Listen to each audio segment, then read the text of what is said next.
In this video, I'll show you how to turn off the Samsung Galaxy S26 Ultra using the hardware buttons.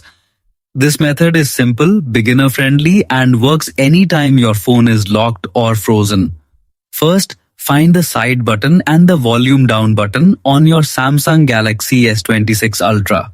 Press and hold both buttons together for about 2 seconds until the power menu appears on the screen.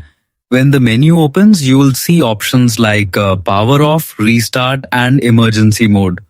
Tap on power off once to continue.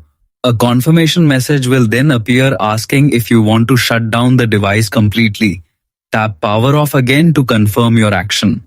Your Samsung Galaxy S26 Ultra will now start shutting down. Wait a few seconds until the screen turns fully black, which means the phone has powered off successfully. That's it, your phone is now completely turned off. Check out our channel for more easy Samsung tutorials, quick Android fixes, and useful smartphone tips updated for 2026.